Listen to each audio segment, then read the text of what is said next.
In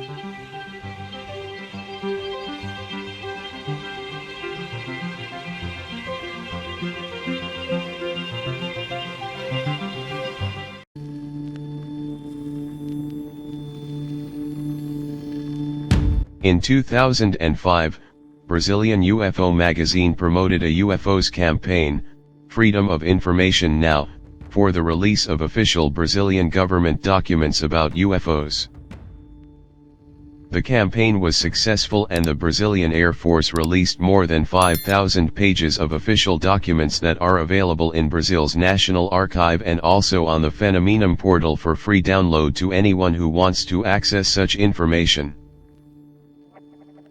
According to the Brazilian Air Force, all available information had been disclosed and there was no longer anything confidential on the UFO topic. After the release of these documents to the public, Brazilian ufologists analyzed these files and realized that not all ufological information was actually made available. Important UFO incidents, where military personnel were involved, were not even mentioned in the documents available. The first release of documents occurred on October 31, 2008. The material made available revealed UFO incidents recorded by Brazilian authorities until 1969. These documents are superficial, with simple reports, describing a few incidents. On May 14, 2009, there was a second release of official Air Force documents, this time containing cases from the 1970s. This batch of files contains more detailed information, including several cases of UFOs appearing on radars and following commercial aircraft. In fact, communications, or transcriptions of communications that occurred during these incidents were made available. Shortly afterwards, the government made Brazilian Air Force records available, referring to cases that occurred in the 1980s, including famous cases.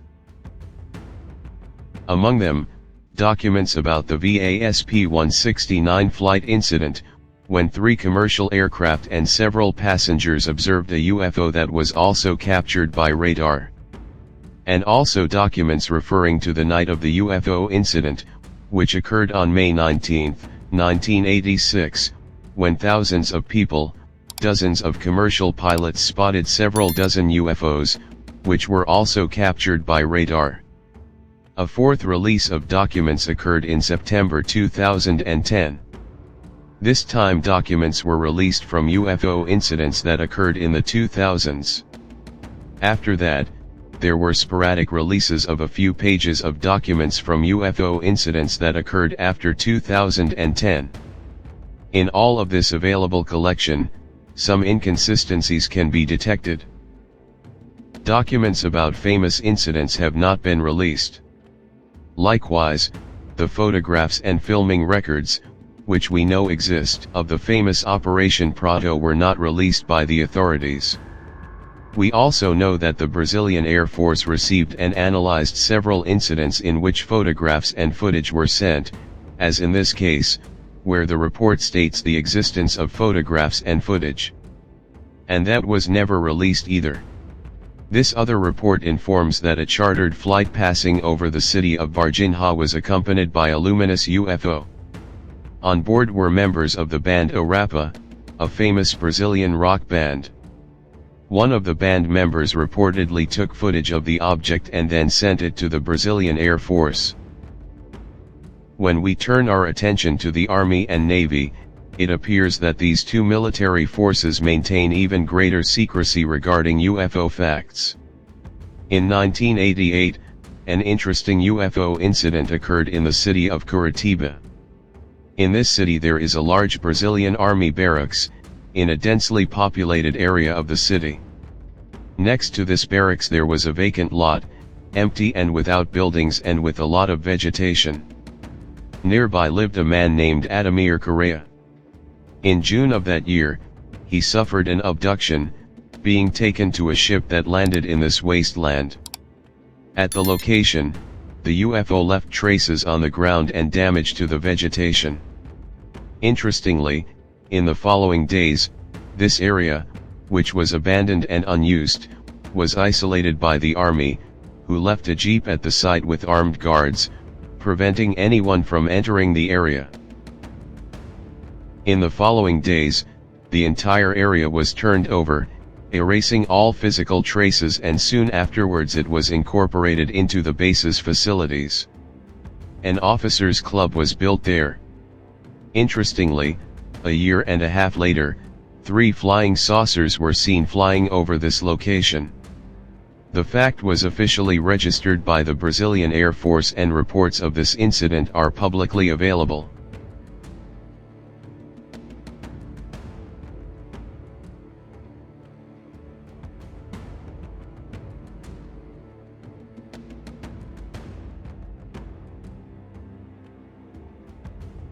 In April 1997, a woman living in the metropolitan region of Curitiba suffered an abduction on the coast of the state of Paraná. Approximately a month later, a strange mark appeared, produced by a small UFO, which passed through and burned the lawn of a house located next to where the lady lived. Interestingly, in the following months there were 2 other sightings in the same area. Here you can see a map of the region where the abductee lives. In A, there is the abductee's residence. A country club is located in B, and where one of the sightings occurred. A bright object passed over the region, making wave-like movements. In C is where another sighting occurred, which was reported to the Brazilian Air Force and which generated this official document. This document contains information about this sighting. Another interesting incident occurred in the early evening of August 21, 2003. This sighting lasted approximately 52 minutes and occurred during a commercial flight. A luminous, rounded, reddish object accompanied a commercial aircraft. The fact was recorded by the Air Force, generating these report pages that we see here. No audio recording of any kind was released, and the document is limited to just a transcription of the communications. Another case with official involvement by the authorities occurred on December 14, 1954, when 3 flying saucers appeared over the city of Curitiba, where they remained for hours, being seen by a large part of the population. At that time, the population was shopping for Christmas and the stores were crowded. At around 10 a.m., 3 flying saucers appeared over the city, and these objects remained visible until around 4 p.m. The UFOs flew over the city for 6 hours, and they didn't just stay at a long distance.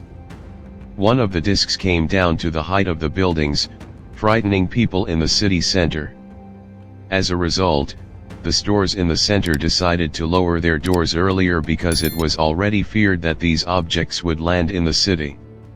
City officials have issued statements confirming the sightings to the press and reporting their own sightings.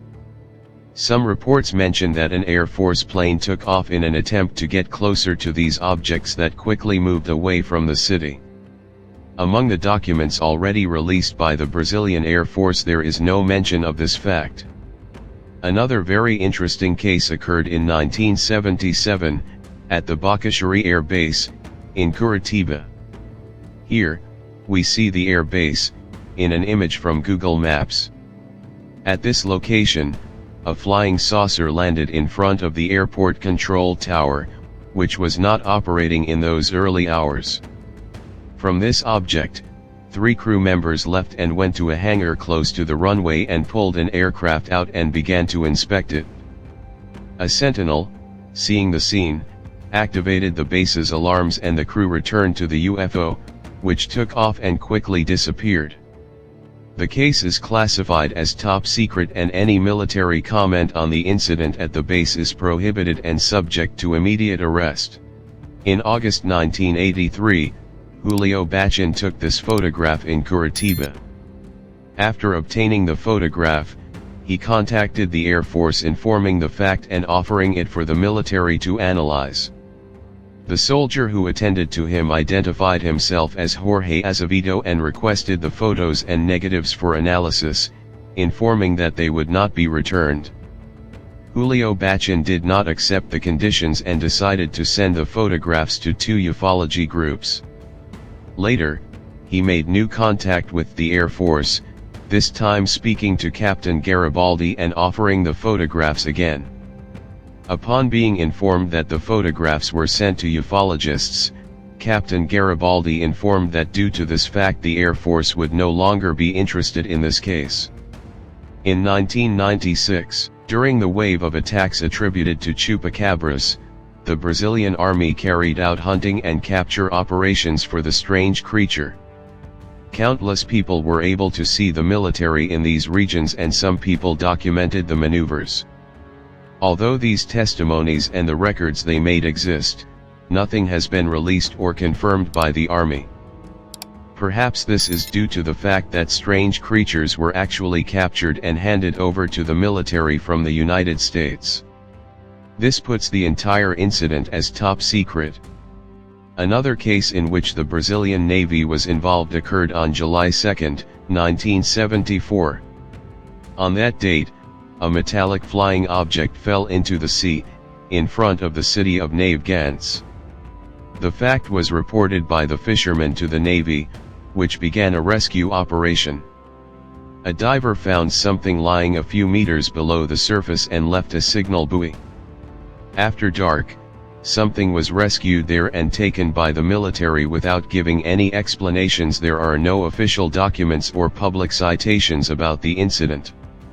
On January 12, 1995, a small manned flying saucer crashed into a small lagoon on a farm, on the outskirts of the city of Feira de Santana. Both the UFO and its crew were rescued by Brazilian army soldiers. This fact was confirmed by several witnesses in the region, but denied by the army. These facts are just a few examples of Brazilian military involvement with UFOs, recording sightings, contacts and abductions, or even recovering ships of non-human origin. This is possibly just the tip of the iceberg, and there are certainly countless other cases that have not come to the attention of ufologists. If you like this video, share it on social media and subscribe to the channel here. Soon, we will have new videos about UFO cases in Brazil. Bye.